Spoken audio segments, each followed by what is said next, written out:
El motivo de la charla fue que mañana se celebra a nivel internacional en más de 130 países alrededor del mundo el Día Mundial de la Diabetes, para llamar la atención un poco a la población mundial sobre esta patología que es bastante prevalente. Se emplea, el símbolo de este día es un círculo que representa la vida y el color azul que representa el cielo, que todos los países a nivel mundial tienen el cielo como la esperanza, ¿no? Hoy día vamos a hablar en los 45 siguientes minutos sobre algunos tópicos de diabetes, ¿no? ¿Qué enfermedad te hace que te dé más estas patologías y si te dan son peores? Cáncer, depresión, apnea del sueño, hígado graso, demencia, Parkinson, síndrome, COVID, síndrome ovario poliquístico, artropatías, pancreatitis y varices. Esa es la diabetes. ¿Qué sucede si a María le da diabetes? No solo le da a María, le da a su familia la diabetes, porque esta enfermedad es la primera causa de ciegos a nivel mundial, es la primera causa de amputaciones a nivel mundial, es la primera causa de falla renal a nivel mundial, es la segunda causa de stroke y la segunda causa de infarto cardíaco, es la primera causa de neuropatía diabética dolorosa a nivel mundial, causa, como ya hemos visto en el COVID, que las infecciones sean peor pronóstico y tengan más necesidad de hospitalización. Hasta 8 veces el riesgo de hospitalización nos sube. La mortalidad la sube por cualquier causa. Si un diabético se cae, tiene el doble chance de morir que si no. Si un diabético le da una gastritis, tiene el doble riesgo. Si esa gastritis sangrara y muriera el paciente, tiene más riesgo de morir que si no tuviera diabetes. También los costos de la enfermedad son bastante altos, pero los mayores costos no son en sí de las medicinas y las consultas, los mayores costos son de las complicaciones. Los costos en consultas, en medicina no van más del 10%. Las complicaciones son las que aumentan el costo y la calidad de vida de las personas diabéticas, cuando se les hace cualquier test de cualquier tipo, está muy alterado, sea en el área emocional, sea en el área social, sea en el área sexual o familiar, está muy alterado porque esta enfermedad altera todos los ámbitos. Y sin contar las hipoglicemias, la inercia terapéutica y la falta de acceso que tendría María si es que le da diabetes. Pero lamentablemente esta enfermedad que le dio María le está dando todos los días a muchos peruanos. Miren este estudio que ha sido publicado este año en esta enfermedad, en esta revista de alto impacto, Diabetes, Obesidad, Journal 2020, donde tuve, no sé si ya decir el privilegio o cómo expresarlo, yo fui el autor que más casos por semana tenía a nivel nacional. Detectábamos 7 a 10 casos diarios, semanales de diabetes nuevos, todas las semanas. Y uno de los que más detectaba era mi amigo y colega, el doctor Luis Sevillanos, que es otro endocrinólogo de la región, que ambos estamos en rojo, porque éramos uno de los que, o sea, si sumábamos lo de Piura, nos ganábamos a Lima, pero con todo lo de Lima y con toda la población y densidad que tiene Lima. Fíjense. Pero todo este apocalipsis de la diabetes se podría exorcizar si lográramos bajar en nuestro paciente la hemoglobina glicosilada. Miren, por cada punto que logramos bajar glicosilada, podemos disminuir cualquier evento de diabetes en un 21%, cualquier evento cardiovascular en un 14%, cualquier cerebrovascular en un 12%, cualquier complicación microvascular en un 37% y enfermedad vascular periférica hasta en un 43%. El problema es que no estamos alcanzando esas metas. Miren, bueno, a China no hay que creerle mucho en sus cifras, 68% de gente controlada, Canadá 51% de personas controladas, Estados Unidos 37%, Europa 31%, Perú 34% con gente menos de glicosilada, menos de 7%, y lamentablemente en los últimos años, pese a que han habido avances en tecnología y nuevos medicamentos, las cifras se mantienen desde hace 20 años iguales. O sea, la cantidad de personas no controladas está aumentado más bien. ¿Por qué? ¿A qué se debe esto? Muchas veces se debe a que no entendemos bien esta patología, esta enfermedad. Miren, acá hay una persona delgada, acá hay una persona obesa y acá hay una persona diabética. Y esta es una figura que representa el páncreas de estas dos personas y esta representa el páncreas de una persona diabética. ¿Qué ocurre con las personas diabéticas?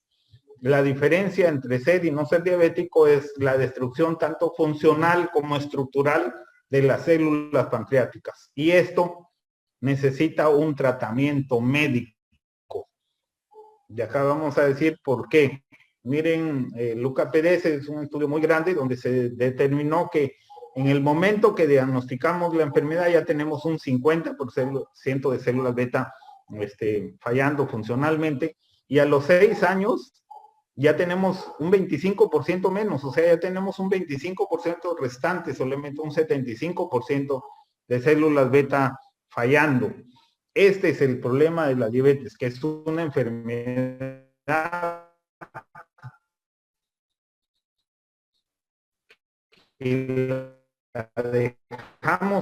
la dejamos que nos dé asintomáticas y el médico que acabamos de ver las razones no le prestamos mucha atención, el paciente tampoco, dejamos que avance y queremos hacer mucho ya cuando la persona está muy, cuando ya tiene una complicación que pone en peligro su vida, su vista, sus riñones o ya le van a amputar una pierna, ahí queremos empezar a trabajar en controlar la diabetes, pero ya es un poco tarde muchas veces. Miren, este UKPDS nos dejó muchas lecciones y cambió los paradigmas de la diabetes. En esa época, antes del año 2000, se pensaba diabetes. Y ahora, desde esa fecha, de hace 20 años, sabemos que la dieta no es un tratamiento de la diabetes. En ese tiempo, un grupo se le dio sulfonilurias o insulina, otro grupo metformina, y a otro grupo se le puso en dieta. Pero la dieta vino a jugar el rol de ser prácticamente el grupo control, porque todos los que estaban en dieta estaban descontrolados. Y miren, en amarillo, la dieta eran los que peor glucosa tuvieron desde el inicio y al final del estudio, a los 9 años, solo un 9% de personas estaban controladas con dieta. Miren, entonces, desde este momento, las dietas cambiaron y se dijo que la dieta, claro, persona no diabética, y si está alto de peso, es deseable que bajo, que el paciente le da. Muchas veces pacientes desnudos pasa, mi glucosa no baja, pero toma tu medicina, no te pone la insulina, no. Pero hago dieta, pero la dieta no es un tratamiento para diabetes. Ese es uno de los primeros paradigmas que cambió. Otro punto importante es la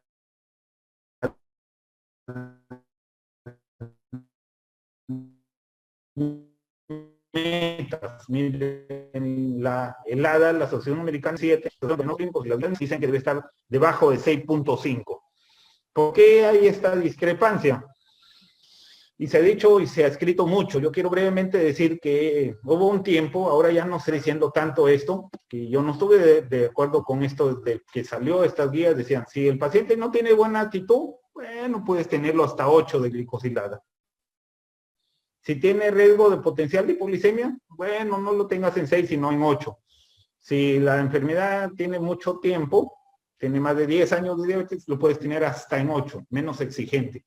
Si tiene comorbilidades, hasta en 8. Si tiene complicaciones vasculares establecidas, hasta en 8. Y si no hay recursos ni sistemas, o sea, no tiene seguro, no tiene familia que lo apoye, también puedes tenerlo en 8. Esto a mí, desde el primer día que vi estas guías del ADA, me pareció una cosa increíble que se pueda pensar así. Y yo creo que si el paciente no tiene actitud para cumplir el tratamiento, tenemos que empoderarlo a él o a su familia o a ambos. No es la solución tenerlo descontrolado. Si el paciente tiene riesgo de hipoglicemia, para eso existen nuevos tratamientos y medicamentos que no dan hipoglicemia. Si el paciente tiene duración larga de enfermedad, bueno, primero prevenir que no llegue a esa situación. Desde el inicio ser muy agresivo en las metas del paciente. Si el paciente tiene personas que pero ahora un cáncer terminal que en 3 meses es muy probable que fallezca, bueno, ahí podríamos soltar un poco la rienda de la glicosilada. Comorbilidades importantes, no existe ningún estudio en la Tierra que diga que si un paciente tiene comorbilidades es mejor y vive más si lo tengo con la glucosa alta. Eso no existe. Igual, si tiene enfermedad cardiovascular, no existe ningún estudio que lo diga. Solo era una suposición de los que hicieron las guías. Y si no tiene recursos y si no tiene sistemas de apoyo familiares o no tiene seguro, no es un tema de metas, es un tema de equidad. Lo que tenemos que hacer es que el paciente las tenga, nada más, no que esté más descontrolado. Entonces, en dietas se ha escrito y se ha hablado mucho, lamentablemente las dietas son muy subjetivas, la mayoría de dietas se hace en base a encuestas de lo que la persona dice que se acuerda que come, y eso da mucha subjetividad y es aprovechada por muchas personas en el ámbito comercial, donde hablan de superalimentos, alimentos detox, alimentos integrales, etcétera, sin ninguna base científica. Y tanto así es que la Universidad de Harvard no recomienda ninguna dieta específica para diabéticos. Simplemente se basa en el plato saludable, vegetales, frutas, granos integrales de preferencia y proteínas saludables. LADA también hace lo mismo porque han revisado muchas veces la evidencia de dietas, cuál es mejor, y simplemente ellos dicen fécula, carne o proteína y verduras y un vaso de leche. Y la OMS también ha estudiado el tema y tampoco ha encontrado una evidencia contundente que mejor sea la dieta, porque ustedes saben que cada cierto tiempo sale una dieta de moda, pero luego pasa la moda y sin evidencia muchos la comienzan a seguir, y la OMS también dice prácticamente lo mismo y que debemos beber bastante agua, ¿no? Otro punto que no se toca mucho es la actividad física. No existe ningún medicamento sobre la Tierra que disminuya la mortalidad tanto como la actividad física. Mientras más actividad física sea y más capacidad tenga de hacerla un individuo, puede disminuir hasta en un 70% el riesgo de morir, según la serie que ustedes vean, pero mientras el nivel de actividad sea mayor, menos probabilidad de que esa persona fallezca. Entonces, es un remedio que no cuesta y que sí lo podemos prescribir los médicos. La única recomendación de la Asociación Americana de Actividad Física es que debemos combinar ambos ejercicios. Antiguamente se hablaba mucho de los ejercicios aeróbicos, pero ahora se promociona también los de lo que le dicen comúnmente la gente de máquina, o que nosotros le decimos de resistencia, de los 3 o 4 grupos musculares grandes: brazos, piernas, abdomen, cintura, ¿no? Y miren cómo quienes menos hacen ejercicio muchas veces son quienes más necesitan.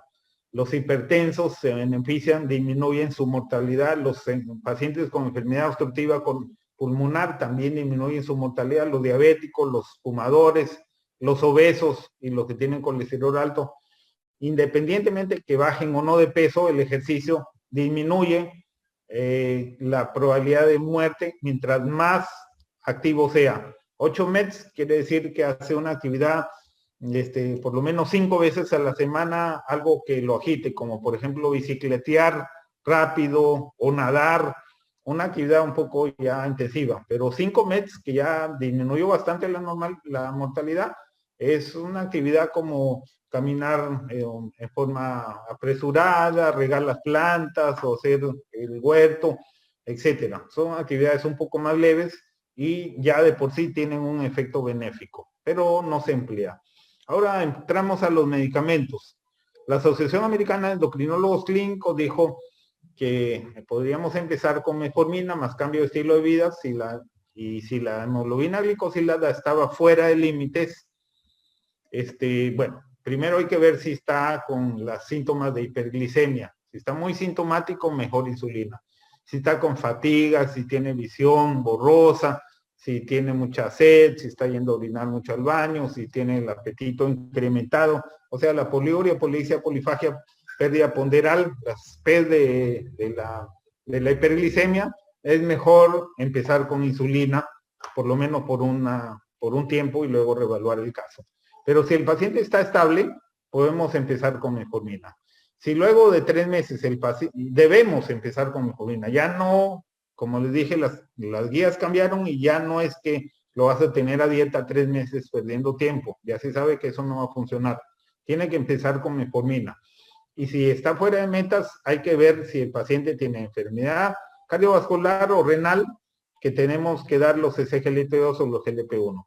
Si tiene insuficiencia cardíaca o enfermedad renal, de preferencia los SGLT2. Si tiene riesgo de hipoglicemia, podemos usar los SGLT2, los inhibidores de PP4, las tiacidas y las GLP-1. Si el problema es el peso de ese paciente, que es de muchos, podemos usar GLP o SGLT2. Si el problema de él es los costos, entonces podríamos usar ahí una sulfoniluria.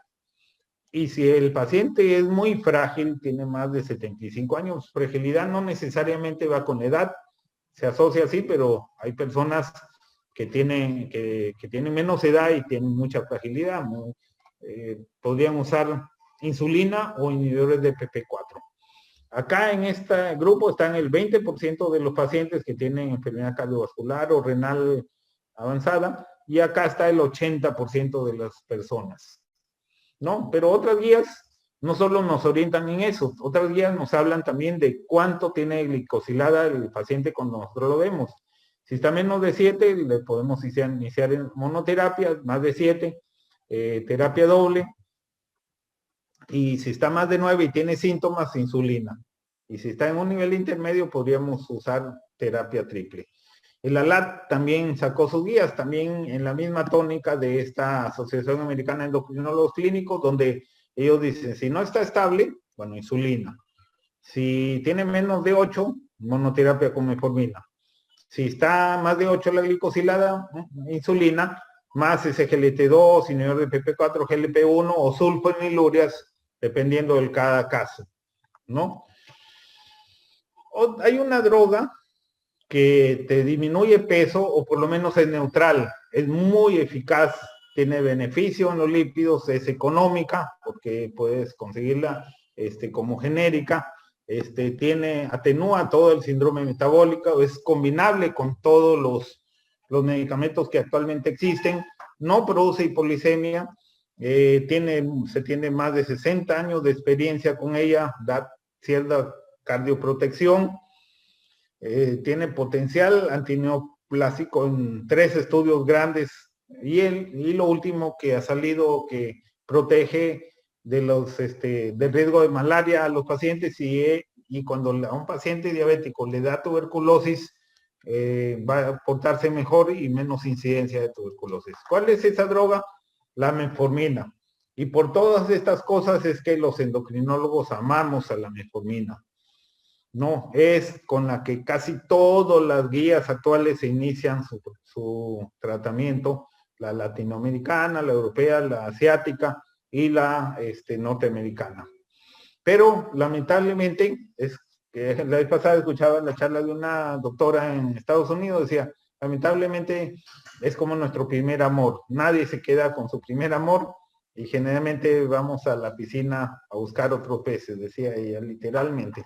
Entonces, yo le puse así simplemente, lamentablemente lo bueno dura poco. Entonces, al primer año el 76% de pacientes están bien con la metformina, pero a los 3 años ya solamente el 44% está controlado, y a los 6 años el 34% y a los 9 años solo el 13% está controlado. O sea, es un medicamento que es muy útil, pero necesita irse combinando a medida que va perdiendo su eficacia necesitamos combinarlo. Entonces, la terapia combinada, la verdad que es una terapia que es necesaria en la diabetes porque responde a varias necesidades, a una necesidad fisiológica de complementar mecanismos de acción, que de aquí vamos a hablar, a una eficacia temprana de la glicosilada, vamos a tener mucho mejor controlado con un fármaco combinado. Hace más adherente al paciente, sobre todo si la combinación ya viene en la pastilla, en una sola pastilla, conservar la reserva funcional del páncreas y tiene menor RANS porque no vamos a llegar a la dosis máxima de ambos medicamentos que estamos combinando. Entonces, eso le da potencia y me da menos efectos adversos. Es una buena idea combinar en esta enfermedad, ¿no? Desde el inicio. Ya. Entonces, cada terapia cubre una parte de la fisiopatología. Hay 11 mecanismos fisiopatológicos en la diabetes, ¿no? Tenemos, por ejemplo, los SGLT2 que te ayudan más que todo a nivel renal, pero también a nivel de captación de glucosa, la insulina que suple un problema de secreción de insulina, y a nivel hepático aumenta la sensibilidad de la captación de la glucosa, la metformina que actúa a nivel hepático y también a nivel intestinal, los GLP-1 también tienen su rol, etcétera. Entonces tenemos que usar generalmente varios medicamentos porque como son varios mecanismos por los cuales y en cada paciente hay más de uno, entonces necesitamos corregir las diferentes fisiopatologías y combinar la mayor parte posible de ellos, ¿no? Este es un estudio que ha sido publicado recién en este último Congreso Europeo de Diabetes, donde se vio que darle desde el inicio un DPP-4 combinado con metformina, la falla era mucho menor en 5 años.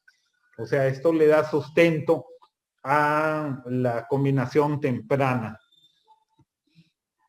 Bueno, vamos a hablar brevemente de las sulfonilurias. Para muchos médicos son medicamentos que ya están descartados, pero tenemos muy larga experiencia con ellos, más de 60 años, tanto en el largo y en el corto término.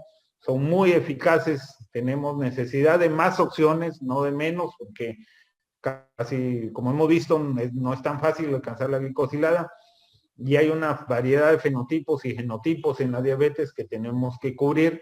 Bajo costo y accesibilidad, sigue siendo hasta ahora el medicamento más usado a nivel mundial para diabetes, pero tiene sus bemoles como la hipoglicemia, la ganancia ponderal y como que no dura tanto la célula pancreática porque la estamos haciendo trabajar.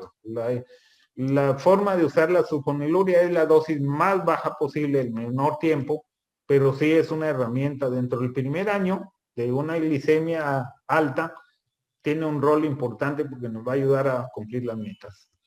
Los inhibidores de GLT2 son medicamentos muy importantes. Al bloquear ese receptor en el nefrón, vamos a hacer que el paciente elimine un poco de orina con azúcar. Más o menos 300 gramos de glucosa al día va a eliminar y eso va a hacer que la glucosa se controle mejor sin tocar al páncreas, sin hacerlo trabajar.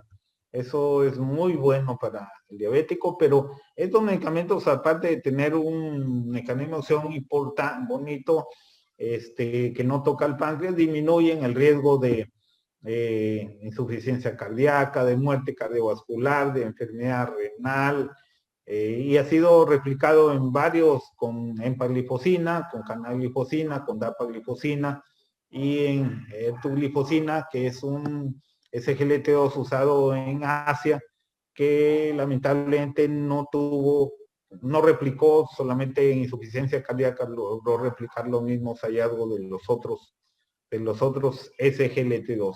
Son medicamentos muy importantes en nuestro arsenal. Después vamos a hablar de los costos. Y no solo son medicamentos que se están empleando en diabéticos, sino también han demostrado disminuir muerte cardiovascular, disminuir hospitalización por insuficiencia cardíaca y muerte total, tanto la dapaglifosina como la empaglifosina en personas no diabéticas. O sea, no solo benefician a personas diabéticas, también a personas no diabéticas también la pueden beneficiar, lo cual los hace fármacos bastante interesantes. Se ha tratado de explicar 20,000 veces el mecanismo de acción, no se conoce. Se habla del peso corporal, de la glicemia, de la presión que la disminuyen, de lo que disminuye como impacto renal hace que la persona viva más, del impacto cardiovascular, pero no se sabe exactamente a cuánto, cuál es el mecanismo exacto o cuánto aporta cada de estos mecanismos para esta enfermedad. Otro grupo importante de medicamentos son los SGLT2. Son medicamentos que cuando uno come, el contacto de los alimentos con el estómago hace que el intestino delgado secrete un GLP-1 nativo. Este GLP-1 va a las células pancreáticas y lo hace producir insulina, de acuerdo a la medida exacta de lo que uno consumió, que va a elevar la glucosa. O sea, es un sistema automático que no nos da hipoglicemia. Todos lo tenemos, pero no solo eso, sino también va al cerebro y hace que tengamos saciedad y nos sigamos comiendo. Pero lamentablemente este sistema está alterado en las personas diabéticas y en las personas obesas. Y también lamentablemente hay una enzima que se llama DPP4 que destruye al GLP nativo en 2 minutos. Entonces, conociendo esta fisiopatología, se ha ideado, la industria farmacéutica ha ideado dos formas de usar este mecanismo fisiopatológico. Una es matar a la mala de la película, a la DPP, y la otra es crear algo que se parezca al GLP-1, pero que no sea sensible a la enzima DPP4, para que no dure 2 minutos, sino que dure más tiempo. Y logre producir la insulina, logre disminuir el glucagón, logre ir al cerebro y dar saciedad, ir al estómago y producir también que no haya vaciamiento gástrico y la persona no pueda comer, y también ir al sistema cardiovascular y protegerlo, como vamos a ver más adelante. Entonces, los GLP-1 agonistas que tenemos son la exenatide, liraglutide, lisesenatide, semaglutide, albiglutide, dulaglutide, y los inhibidores de PP4, los que inhiben esta enzima a la mala para que el GLP nativo dure más, es la sitaglitina, vildaglitina, saxaglitina y linaglitina. Los GLP-1 han demostrado también que no solo bajan la glucosa, también han demostrado en el estudio líder, por ejemplo, con liraglutide, el Sustain con semaglutide, el Pioneer con dulaglutide, que también disminuyen eventos cardiovasculares, infarto cardíaco, stroke, etcétera, insuficiencia cardíaca. Otro punto importante que debemos conocer todos los médicos, independientemente de la especialidad o donde estemos, es el manejo de la insulina. ¿Por qué dar insulina? Porque como ya vimos, la disfunción pancreática es progresiva en el tiempo. Tiene una rápida acción, o sea, si tenemos una emergencia, nos va a servir de mucho. 100% absorción, dosis infinitas, o sea, si un paciente viene con 1000 de glucosa, lo podemos bajar con insulina porque le podemos poner la dosis que necesite para que baje. No tiene ninguna contraindicación, que es, como les digo a mis pacientes, es lo más natural que existe.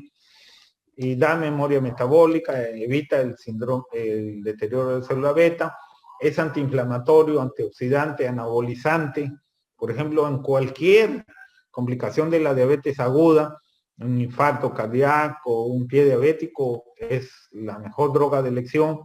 Excelente perfil de seguridad, sobre todo cuando se administra adecuadamente, y es bien aceptado por los pacientes después de una renuencia inicial. Yo lo que hago es ponerle la insulina en el mismo consultorio para que el paciente se empiece a sentir bien cuando usa la insulina, cuando está alta la glucosa. Si ustedes le dan el chance de que se vaya al colectivo y que converse con el chofer y que converse con la vecina, ya no se va a poner la insulina, y va a perderse de controlarse rápidamente y mejora la calidad de vida según todas las encuestas. Pero la insulina tiene sus barreras, especialmente en los médicos, porque los médicos son los líderes de opinión en lo que es la prescripción de los medicamentos, la complejidad, la ganancia ponderal, el riesgo de hipoglicemia, este es el que más se le tiene. Creen que va a disminuir la calidad de vida del paciente y se va a demorar un montón de tiempo en educar al paciente. Y por eso, como vamos a ver más adelante, no se insuliniza mucho como debería ser. ¿Cómo se debe insulinizar? Simplemente imitar lo que ocurre normalmente en un páncreas o en un organismo sano. Miren, cuando normalmente se produce una secreción basal de insulina todo el día, las 24 horas, y cada vez que comemos, por ejemplo, en el desayuno, se produce una secreción de la insulina, que yo le digo a los pacientes, insulina de las comidas, se produce en el desayuno, según lo que comamos en el almuerzo y en la cena. Entonces hay dos tipos de secreción de insulina. La basal, que es todo el día, y cada vez que comemos se produce una secreción. Entonces esto lo podemos imitar tanto con insulina NPH y cristalina, que es lo que más hay, o con insulinas que ya están entrando a Isalud y al Hospital Santa Rosa, por ejemplo, la Lantus, Levemir o cualquiera de las rápidas también. Con cualquiera de ellas, ¿cómo lo sustituimos? Si lo sustituimos con NPH, tenemos que poner 2 veces al día porque una vez no alcanza totalmente. Miren, esto, lamentablemente, la NPH hace este pico y aquí puede causar hipoglicemias. Y en la noche va a ser otro pico y también hay riesgo de polisemia. En cambio, si sustituimos con una insulina, un análogo de insulina, la antulevenito y eotresiva, va a ser una secreción más constante y va a imitar mejor la fisiología de lo que ocurre. Acá tenemos la sustitución con insulina cristalina. Estos picos también hay como un desfase y no llega al pico máximo de insulina. Y esto es riesgo de acá hay riesgo de hiperglicemia y acá hay riesgo de hipoglicemia en estos pacientes. En cambio, con los análogos, como que imitan un poco mejor las insulinas. Pero, de todas maneras, son armas que tenemos y tenemos que usar las armas que tengamos en el momento que estemos. Yo tengo muchos pacientes con NPH y con cristalina y tengo también muchos pacientes con insulinas análogas, ¿no? Entonces, ¿cómo se insuliniza? Si un paciente está fuera de metas y ya está con terapia triple o doble, ya tenemos que pensar en dos cosas. En terapia inyectable, que es o GLP-1, sobre todo si la glicosilada no está muy alta, menos de 9, menos de 10, o insulina, según el ADA 11, pero yo creo que de 9 para arriba o 10 ya tenemos que estar pensando en insulina. Y sobre todo si tiene síntomas, ¿no? Entonces, el inicio de la insulina es con 10 unidades. Podemos empezar con 10 unidades de insulina basal. Puede ser la NPH en la noche, lo más tarde posible para que el pico de esa NPH sea a las 6 de la mañana, porque si la ponen a las 8 de la noche, puede el pico hacerlo a las 2, 3 de la mañana y nadie lo va a notar. Mejor es la insulina NPH ponerla lo más tarde posible, 12 de la noche, 11:30, o poner 0.1 a 0.2 unidades por kilo por día. Así empiezan. Y comienzan la titulación, el ajuste de las dosis. Se le toma todos los días la glucosa en ayunas al paciente y si la glucosa sigue alta, se va aumentando de 2 en 2 cada 3 días. Aunque hay otros que dicen, bueno, se puede tomar diario y se va aumentando de 1 en 1. Si el paciente llega a hacer hipoglicemia, que es raro con este método, se tiene que determinar la causa o disminuir el 10 a 20% de la dosis de insulina si es que no se detectó la causa. Si el paciente sigue alto y ya llegaron a una dosis de 0.5 a 0.7 por kilo, hay un término que se emplea en endocrinología que es la basalización, que significa que le damos una dosis altísima de insulina a pesar de que ya no alcanza las metas.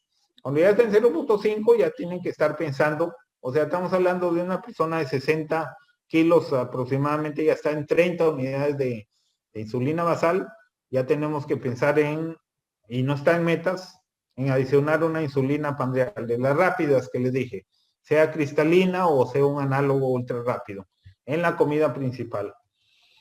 Si no está en metas, tenemos que agregarle otras insulina en la segunda comida principal y hasta en la tercera. Y si sigue fuera de metas, tenemos que revisar el proceso. Muy probablemente el paciente no se está colocando la insulina o no se está colocando bien. Pero a todo esto hay una salvedad que siempre veo. El HADA dio las normas, los fármacos orales tienen que continuar, no es que, y todos los días, lo veo todos los días, incluso de especialistas. Cuando nosotros iniciamos la insulina, el paciente está tomando orales y tiene que continuar tomándolos. Se le adiciona a sus orales la insulina. No es que le quitamos todos los orales y solo lo dejamos con insulina. Eso es algo muy negativo que veo muchas veces, que hasta la glucosa puede subir más, porque los orales ayudan mucho en la eficiencia de la insulina. Le podemos dar metformina, que es lo mejor. Podemos darle metformina con un inhibidor de PP4. Acá tiene el rojo porque sobre todo si le estamos dando un GLP-1 en ampollas, pero si es con insulina, podemos darle metformina con DPP4. Hay estudios hasta de pacientes hospitalizados. Podemos darle un SGLT2, pero hay que no ser tan agresivo quitando la insulina, porque este medicamento es tan bueno que uno comienza a bajar la glucosa rápidamente sin hipoglicemia. Lo que tenemos que ir bajando es la insulina, pero si nos ponemos muy entusiastas, podemos generar una cetoacidosis euglicémica, que es rarísimo, pero bueno, corremos ese riesgo.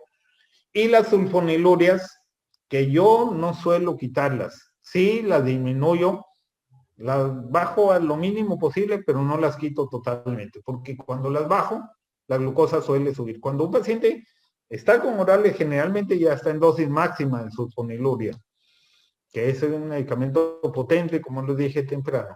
Y si yo a este medicamento potente lo quito y le pongo solo insulina, se va a disparar la glucosa. Yo lo dejo, pero a una dosis muy pequeña, la mínima posible, y con metformina generalmente.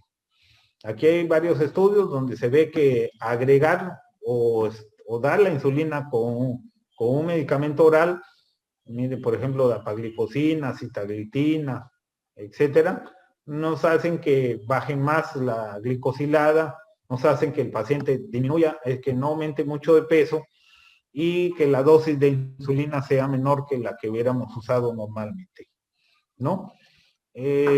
Otra cosa que hay que tener en cuenta con la insulina es que hay que examinar a los pacientes, ¿no? Hay que mirarles porque a veces hacen estas pelotas que son zonas de hipertrofia del tejido adiposo, y si el paciente sigue poniéndose en esta pelotita, ya no se está absorbiendo la insulina, o hipotrofia también puede haber. Hay que levantarles el polo y mirarles a los pacientes usuarios de insulina. Otro punto importante es detectar mediante screening a las complicaciones. Brevemente, las complicaciones microvasculares, se les ha dado últimamente mucha importancia a las macrovasculares, al infarto, la insuficiencia cardíaca, pero las micro también son importantes. Lo puede sufrir hasta el 68% de las personas durante su vida, pero o sea, si le da una complicación microvascular a un diabético, le disminuye mucho la calidad de vida. Si le da neuropatía, si le da oftalmopatía, o sea, retinopatía, si le da problema renal, puede que no llegue a diálisis, pero le quita mucha calidad de vida. Entonces, y son las complicaciones más prevalentes. Tenemos que ponerle atención. Miren cómo la enfermedad renal es una de las complicaciones más ignoradas en la diabetes. Hasta un 88% de cualquier grado de enfermedad renal, o sea, una nefropatía diabética, está sin diagnosticar en la mayoría de personas diabéticas. Claro que cuando ya está en estadio 5, ya la gente sin diagnóstico, porque ya tiene un montón de síntomas, ya baja al 41, lo cual sigue siendo bastante alto. 41 es bastante alto, pero 88, o sea, mientras más bajo, que es donde deberíamos en los primeros niveles de atención detectar una disfunción renal, no lo estamos detectando. Y si nuestro paciente llegara a diálisis, pues sería terrible porque el pronóstico de vida de esa persona va a ser peor que el de cáncer de próstata, cáncer de tiroides, cáncer de mama, Hodgkin, cáncer de vesícula, cáncer de riñón, cáncer colorectal, o sea, es peor que tener diálisis que tener un montón de cánceres, imagínense, o sea, es algo increíble. Es peor que tener mieloma si tienes diálisis y diabetes en moradito. Entonces, una de las cosas que bueno, lo que tenemos que hacer es pedir creatinina y no mirar los valores normales del costado del análisis. Eso es malo. Lo que hay que hacer es calcular con cualquier fórmula la depuración de creatinina. Hay muchas personas que tienen talla baja, masa muscular baja, y les va a salir una creatinina aparentemente normal, pero en realidad tiene un grado ya de problema renal. Entonces, lo que hay que hacer es calcularles la depuración de creatinina. Otra cosa muy útil es pedirles la microalbuminuria. Es un examen que no es muy caro, pero es muy útil. Miren cómo la microalbuminuria predice el riesgo de muerte cardiovascular. Y miren, hay que pensar, y está probadamente que la diabetes, la hipertensión, la obesidad, el tabaquismo da microalbuminuria alta, y hay también otras causas probables, y hay que descartar esta microalbuminuria como falso positivo cuando el paciente ha hecho ejercicio intenso, tiene fiebre, infección o menstruación.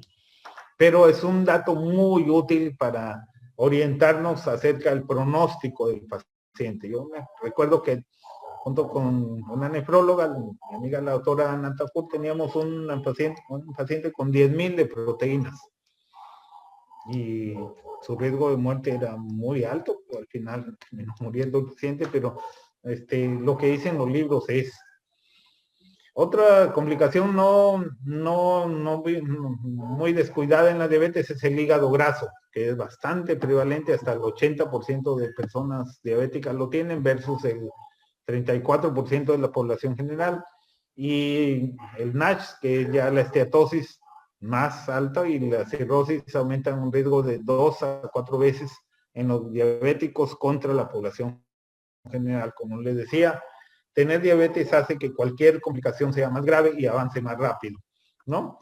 Pero hígado graso no solo es que el hígado tiene un poquito de grasa, se relaciona con muchas complicaciones no hepáticas, con enfermedad cardiovascular, con osteoartrosis, con enfermedad renal, con enfermedad vascular, con diabetes, con ovario poliquístico, con apnea obstructiva del sueño, con enfermedad cerebrovascular, con cánceres. Así que es una patología que no nos cuesta nada pedir una transaminasa, una TGP-TGO, y buscar la relación TGP-TGO, dividirlas o mirarlas. Si predomina la TGP, es muy probable que tenga un hígado graso, y si tratamos bien la diabetes, probablemente ese hígado graso disminuya. Y si no, la dislipidemia también puede ser la causa, y la obesidad también es otra causa. Una de las herramientas muy útiles cuando ya detectamos este hígado graso es hacer una elastografía, o sea, ver cuánto de fibrosis tiene el paciente.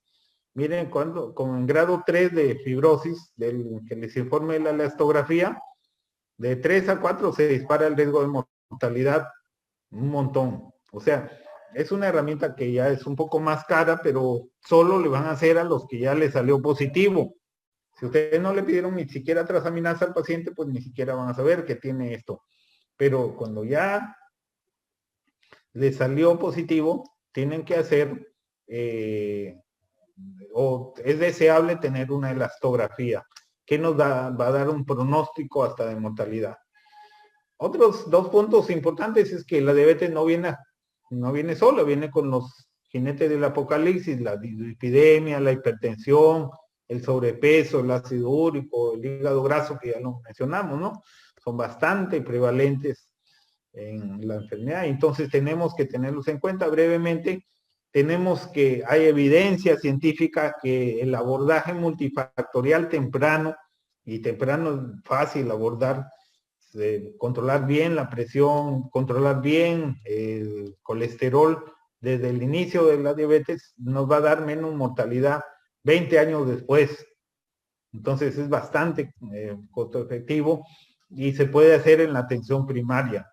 No, hay una regla de los cuartos en la hipertensión. Solo hay un 46%, o sea, digamos un 50% de personas que saben que son hipertensas y el otro 50% ni siquiera lo sabe. De esos hay un 50% o menos que están en tratamiento. Y de los que están en tratamiento, al final termina solamente un 13% controlados del total.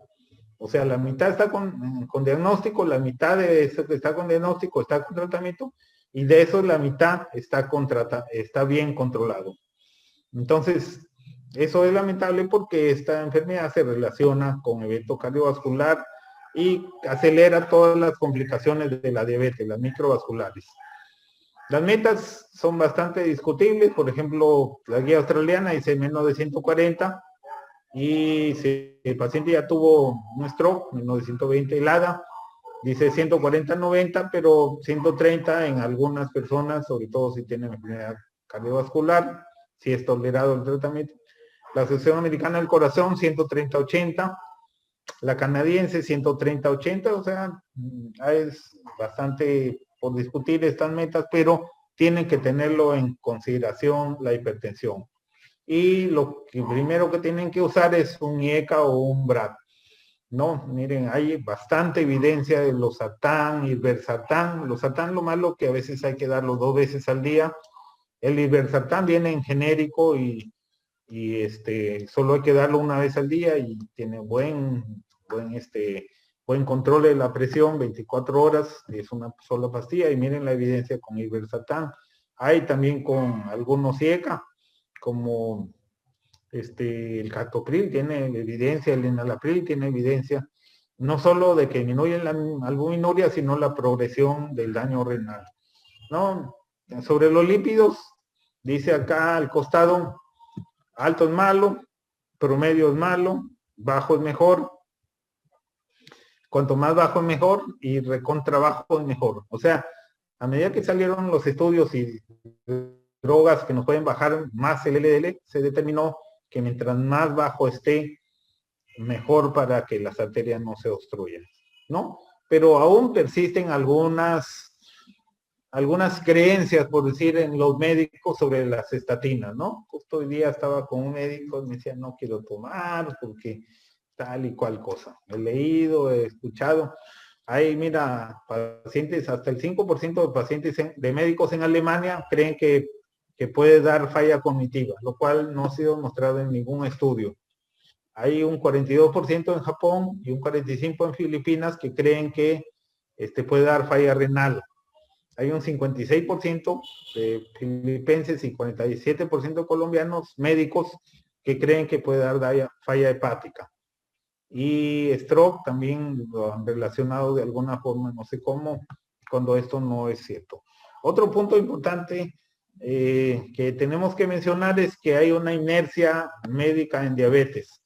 Miren, en Inglaterra, donde la consulta es gratis, la medicina es gratis, el glucómetro es gratis, todo es gratis, los médicos se demoraban de pasar de monoterapia a terapia dual hasta 2 años, 2.9 años, casi 3 años. Y para pasar a triple terapia se demoraban hasta 7 años, estando el paciente fuera de metas, o sea, teniendo criterios para que tenga que pasar. Y ni hablar de para pasar insulina, eran más de 7 años. Entonces, eso se llama inercia clínica. Es la falla para intensificar de manera oportuna el tratamiento y la falla para escalar el tratamiento y lograr las metas, ¿no? Se ha visto en estudios que esa inercia puede significar más infarto, más stroke, más falla cardíaca, y compuesto de todos ellos, estadísticamente significativo aumento. También hay estudios de microvasculares de la inercia terapéutica que hace que se eleve todas esas condiciones. La parte, esa es la parte de los médicos. Y la parte del cumplimiento de los pacientes también no es nada buena. Miren, estas personas oncológicas, estas personas con diabetes, con enfermedad cardiovascular, respiratorios, con todas estas enfermedades crónicas.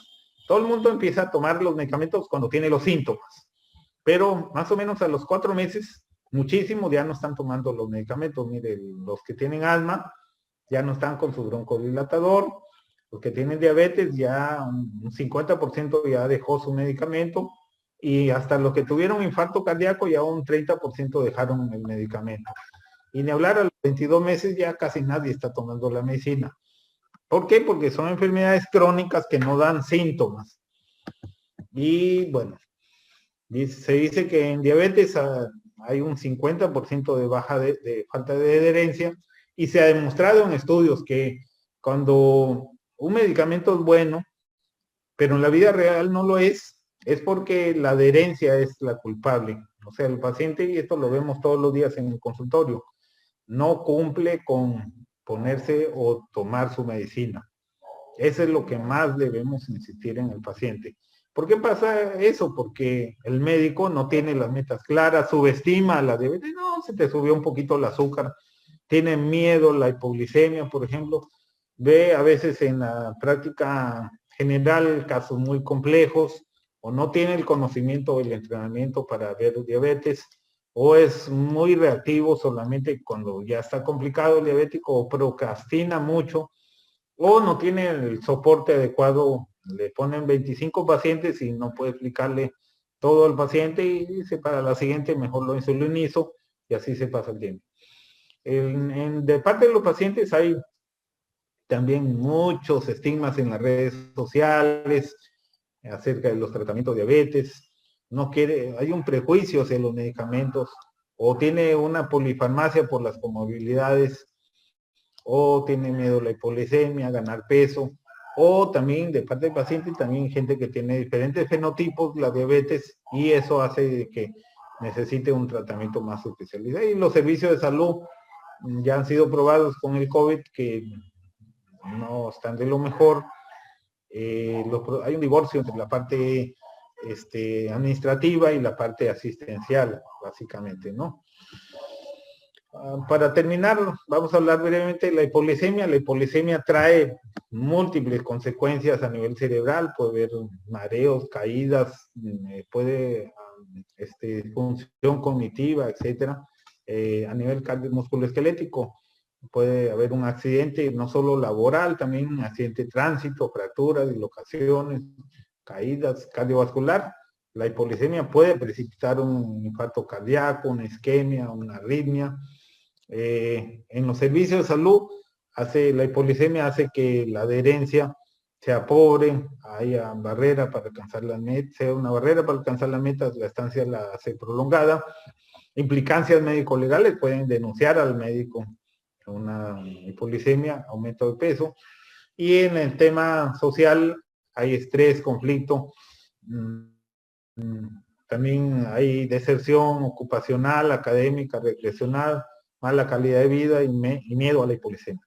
Y para terminar, esto es lo que les decía de los costos. Se ha hecho estudios donde la persona, solo el 10% de los costos son por la terapia en sí.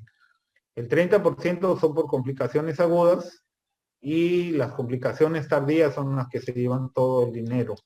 Solamente por ponerles un ejemplo, para salvar un pie diabético, se ha calculado que la persona tiene que más o menos gastarse 6 veces sus ingresos anuales, y eso desequilibra a cualquier familia, ¿no? Entonces, en conclusión, aquí está María y su familia. A ellos les dio diabetes, y los paradigmas de la diabetes cambiaron en el 2012. Se determinó que mientras más bajo está la glicosilada, mejor, menos complicaciones, y el seguimiento del UKPDS después de 20 años nos dijo que había una memoria metabólica, que mientras más temprano mantengamos la glucosa controlada, mejor. El esteno, el 2003, que también lo poseí, que desde temprano tenemos que hacer un manejo multifactorial. No solo hay que ver la glucosa, hay que ver la presión, hay que ver el colesterol y hay que hacer screening de creatinina, hígado graso, etcétera, todo lo que les mencioné. Y los últimos estudios a partir del 2015 que nos dieron que existen medicamentos que ofrecen cardio y nefroprotección. Y a veces se habla un poco de los costos de estos medicamentos, pero recuerden que es una inversión. ¿Cuánto cuesta una diálisis? ¿Cuánto cuesta un ojo? ¿Cuánto cuesta perder una pierna? Es costosísimo tanto a la sociedad como a la familia. Y más que todo, esta charla que ya concluyo es un llamado a la acción. Evitemos la inercia terapéutica y evitemos también que nuestro paciente no tenga una buena adherencia. Yo les agradezco su atención y estoy para poder contestar las preguntas que ustedes crean convenientes.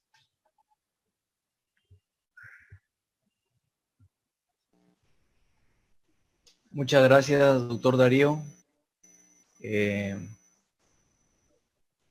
Muy clara su exposición, sabiendo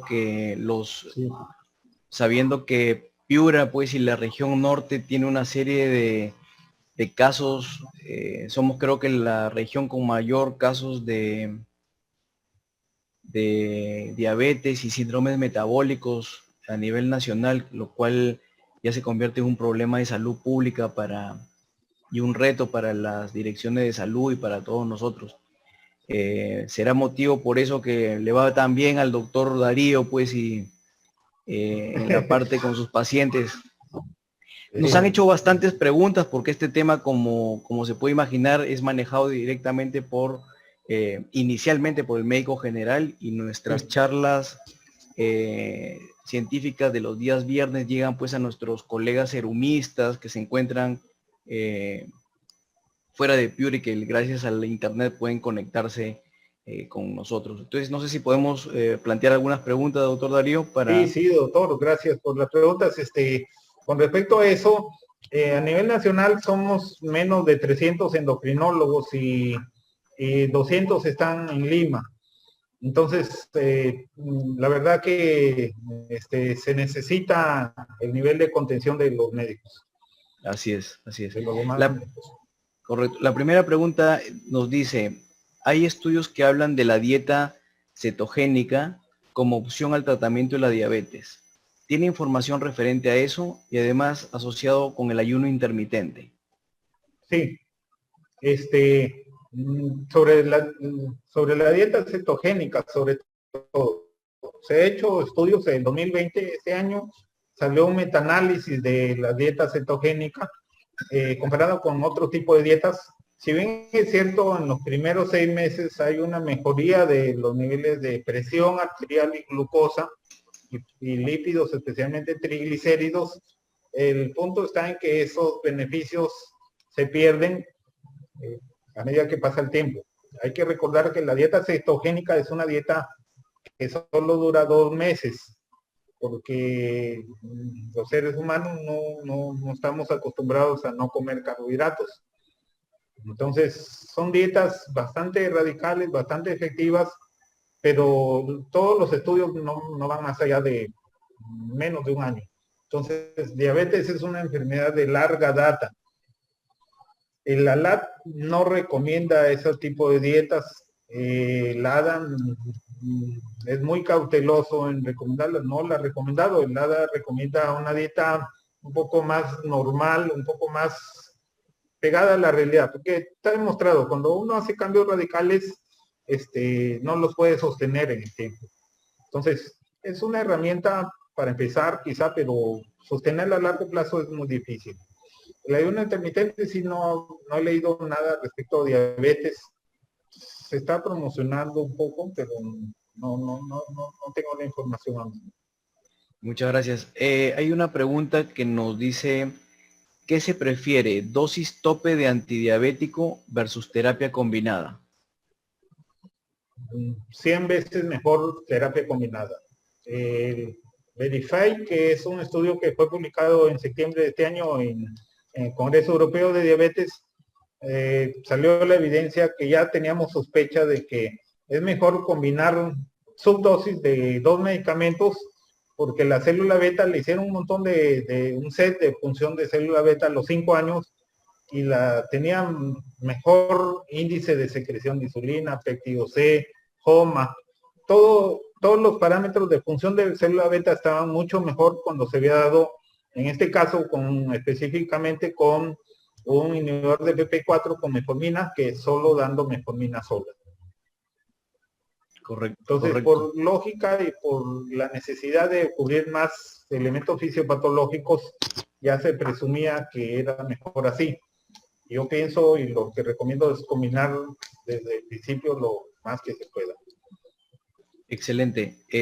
Aquí nos preguntan, buenas noches doctor, en el caso de Serum, donde solo tenemos metformina y glibenclamida, ¿cómo debería ser la toma de dichos medicamentos durante el día?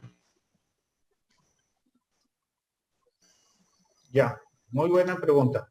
La metformina se empieza, hola, ya. Sí, sí, sí. La metformina se empieza generalmente en la noche y la dosis más baja posible. Yo si tengo una persona muy delgada, muy anciana, de esos que le duele todo, doctor, me chocó todas las pastillas le chocan, yo les empiezo la mínima dosis, como dice Lada, la mínima dosis de metformina al inicio. Les empezamos de media tableta, si posible, y luego irle subiendo gradualmente. Porque si le choca, o sea, si le cae mal, porque da problemas gastrointestinales a veces, si le damos muy bruscamente. Si le va mal, va a decir, doctor, me chocó, ya no me dé eso, y nos quedamos con una sola, que es la glibenclamida. Ya, entonces la metformina empezar de noche en forma gradual. Y si el paciente ya tiene la glucosa muy alta, la podemos empezar de día en el desayuno, yo la empezaría, y la glibenclamida la daría en la comida principal, que es el almuerzo. Si hay riesgo de hipoglicemia, anciano, depuración de creatinina baja, alguna sospecha de fragilidad, empezamos con media. Son medicamentos que los pacientes vienen con eso que les dan en el seguro en los hospitales de Santa Rosa y yo me dicen, doctor, quiero seguir con esto. Bueno, tengo que adaptarme a eso. Lo que yo veo es que se dan subdosis de metformina. Si bien es cierto, hay que empezarla bien bajo, pero hay que dar la dosis máxima que tolere el paciente por los beneficios a nivel de flora intestinal, a nivel de hepático, a nivel de que previene hasta el cáncer. Entonces, luego hay que subir a la dosis máxima que pueda ser posible y la glibenclamida también se puede ir subiendo, pero con mucho cuidado. Media en el almuerzo, luego podemos dar una según cómo vaya la glucosa. Muchas gracias. Tenemos más de 140 participantes, doctor Darío, un éxito la charla. Están bastantes preguntas, nos están enviando. Tenemos una aquí sobre los inhibidores de SGTL2. ¿Estarían indicados en todos los diabéticos como inicio de terapia? Mire, si es posible, o sea, ahí el tema limitante es el económico. Cada vez hay menos personas que no deberían usarlos, según los estudios. Hace poco, yo me acuerdo cuando recién salieron, dijeron, las personas ancianas mejor que no los usen, porque se vayan a caer por la hipovolemia. Y hace poco salió un estudio de personas de más de 65 o 75 que los usaban. Pero lo que sí me he dado cuenta, si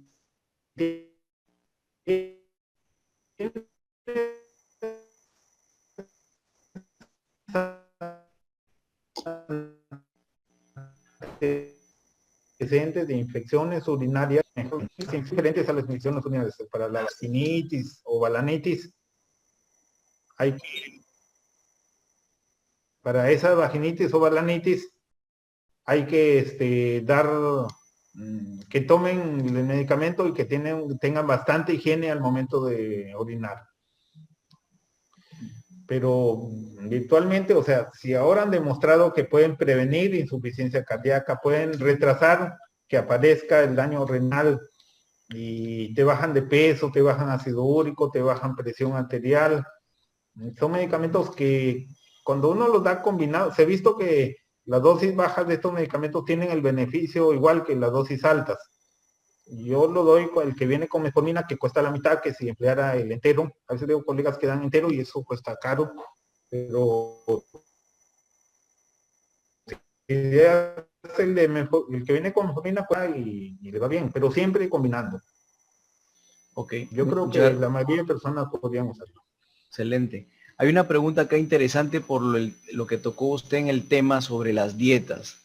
Dice un colega, tengo pacientes diabéticos que mantienen una dieta estricta y mantienen valores de glucosa menos de 100 miligramos por más de un año. ¿Sería adecuado seguir con dicha dieta o agregar monoterapia? No se vaya a molestar, doctor Darío, por favor. Tranquilo con su respuesta. Yo le agregaría metformina.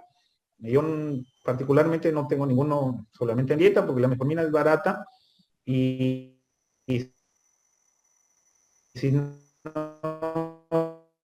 lo protege de la glucosa, hasta de un cáncer, y si no, le baja los triglicéridos, o si no, le compone la flora intestinal, o sea, más beneficios no pueden haber.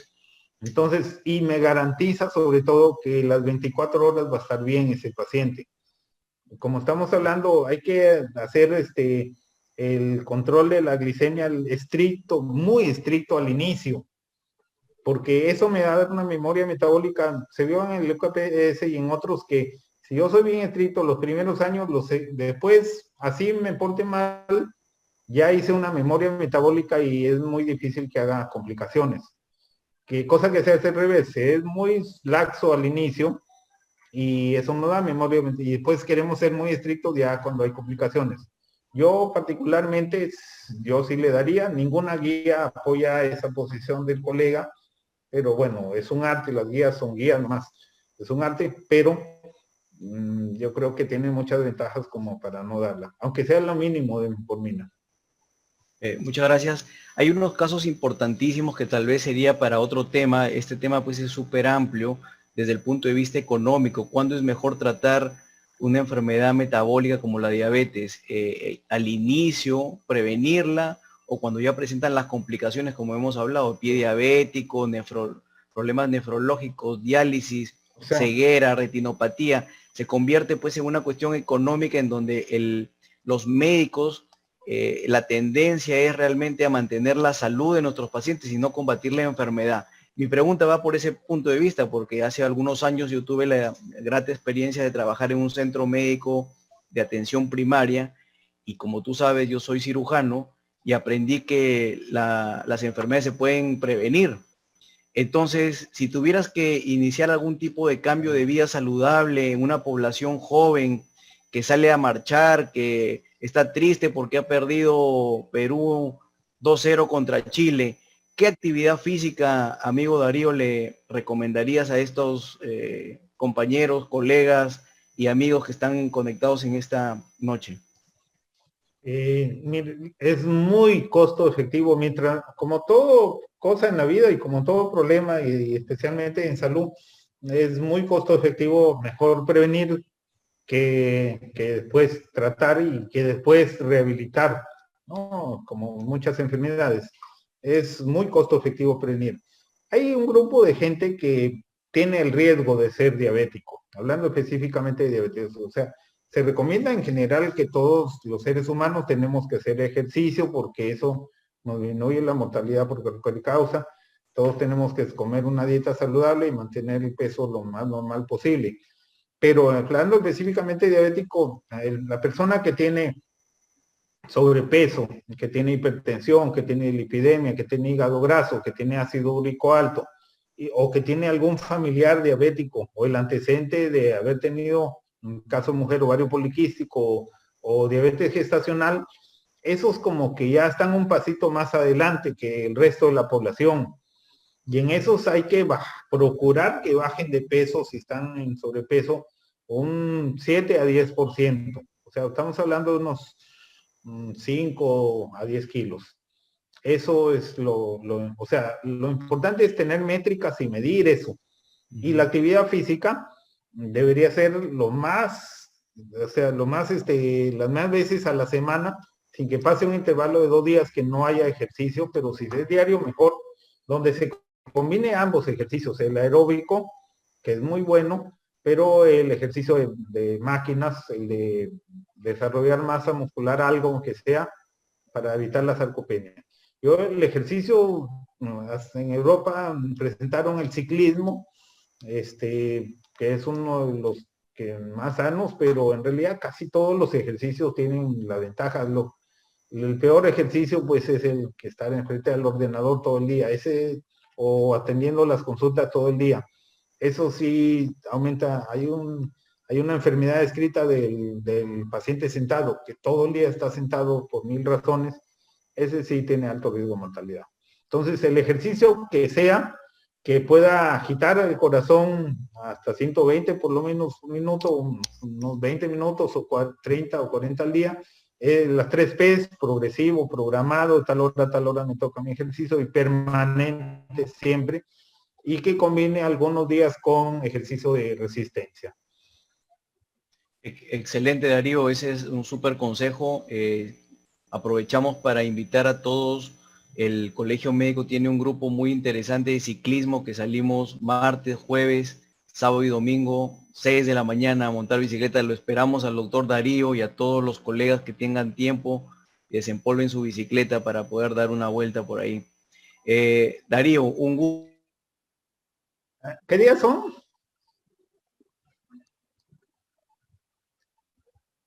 Jorge. De preguntas, he tenido que escoger un poquito las preguntas porque nos siguen enviando dudas que tienen todos los participantes, y yo creo que te podemos comprometer a través de Sandra también, tal vez para una siguiente charla endocrinológica, tocando puntos importantes. No sé si tienes tus últimas palabras, Darío, para despedirte. Yo primero agradecer al equipo del doctor, del decano del Colegio Médico, agradecerte, Jorge, por la amabilidad de moderar este evento, y esto es un llamado a la acción, llamado a no entrar en inercia, a hacer algo.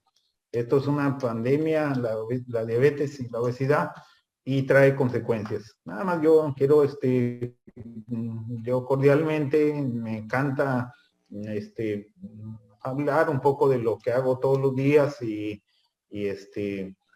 transmitir lo que se pueda para bien de todas las personas, y que manejen un poco bien y prevengan esta patología. Muchas gracias. Muchas gracias, doctor Darío. Queda pendiente porque ahora hasta los cirujanos queremos solucionar a través de la cirugía metabólica la diabetes. Es una competencia, así como muchas especialidades médicas nos han quitado actividades quirúrgicas, a lo mejor les podemos quitar algo a los endocrinólogos con la diabetes. Un fuerte abrazo y nos despedimos hasta el próximo. Ajá. Yo creo que sí, o sea, en esta enfermedad tan compleja necesitamos manos, o sea, sería una herramienta importante que cuando está indicado, está súper. O sea, de hecho que nos faltan cosas.